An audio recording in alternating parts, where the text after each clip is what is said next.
Hi, my name is Sage, and this week, y'all voted on a poll that I had, and now I'm delivering on that promise. I'm gonna use some clay to make a hybrid animal. And that hybrid animal is going to be a bunny and a porcupine. So, without further ado, I'm gonna get some tinfoil. And I'm going to take this tinfoil and I'm gonna fold it up hot dog style. Before then folding it in on itself and making it a bit puffier, and then I was like, it needs to be even more puffier. So I add even more tinfoil, and this will be the base, and I'm going for more of a bunny base, because you know, hybrid.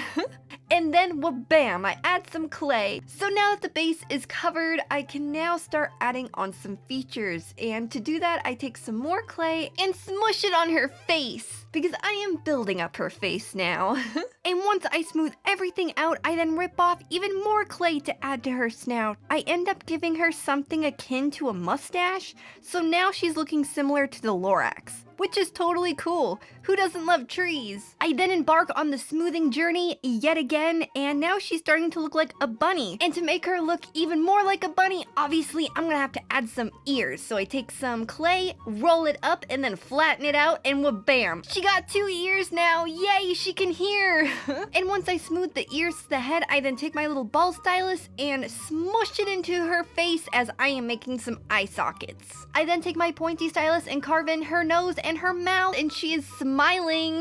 One could say she's a hoppy bunny. And you could even say that she's a punny because she's a porcupine and bunny.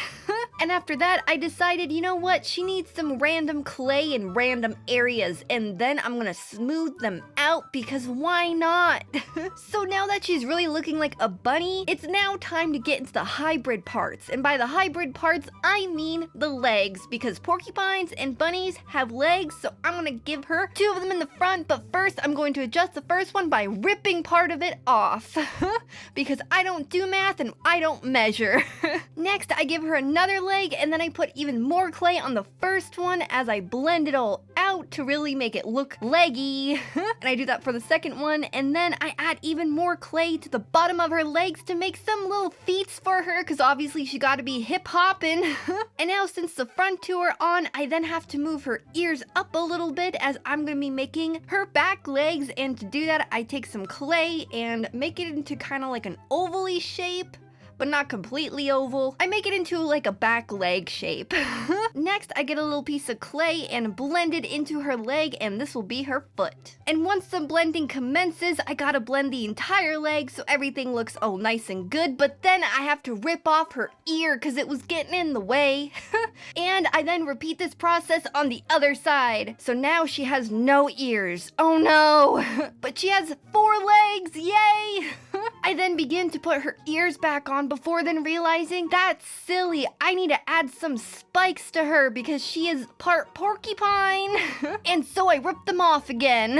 And now I get to embark on the journey of making some quills for her, and to do that I take some clay and roll it in my hand, but in the long way so it makes like a little log before then pulling it apart so it really has that spiked tip. And from there I end up layering the quills on top of each other. I make some of them longer and some of them shorter. They don't have to be perfect as long as they match the vibe of a quill. And since the quills are so delicate, I end up taking a square stylus and pushing some bases of the quills into her back so they adhere more. And once I am done that, it's now time to reattach her ears, but just kidding, no it's not. When I end up pulling them off, they kind of got a little bit deformed, so I need to fix that real quick. So I'm just gonna do some minor adjustments before then putting them on yet again. And now that her hearing has been reinstated, I'm going to attempt to give her some eyes. And as you can see, it was an attempt. This one was so small. And so I take that sphere out and I put in another one, and it looks decent. So then I move on to taking my stylus and carving out around the eyes just to make them a little bit more prominent, before then carving out her little toes. And since I'm crazy, I end up taking just a little bit more clay and adding it up top of her eye because it just needed just a little bit more.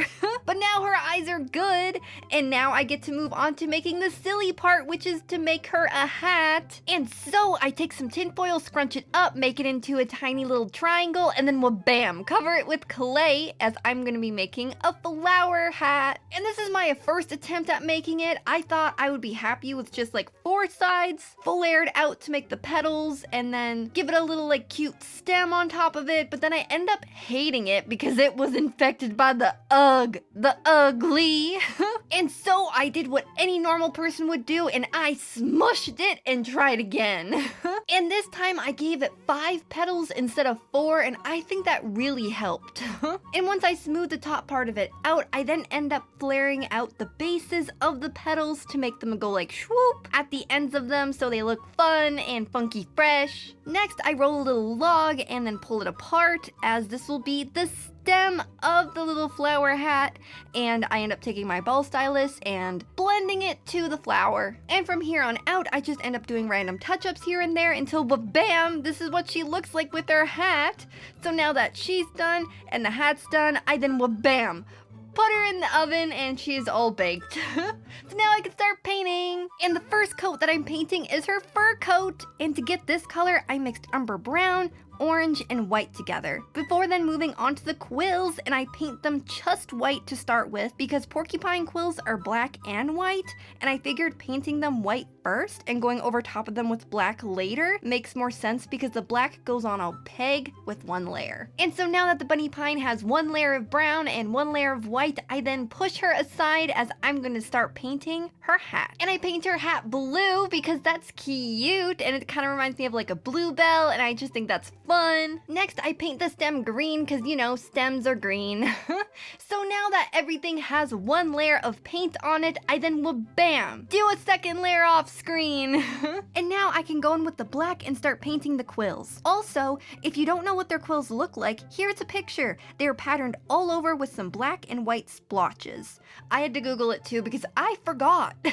But once I get all the black blotches down, I then move on to painting her eyes. And I also paint them black before then moving on to her hat and making the underneath parts a darker blue, as this will help make the hat a little bit more contrasting because it's looking a little dull right now. But after that, I then move on to getting some pink paint and painting in her lips and her nose. Once that is done, I mix some more orange, umber brown, and white together to go over any mistakes, as well as try to make different shades to showcase some highlights and shadows. But once everything is all dried, it's a lot more subtle. But that's okay, I still think it looks good. Next, I take my Posca pen and put a highlight in each eye. And that's the craft. I would like to say thank you so much for watching, I really appreciate it. And now it's time for the glamour shots.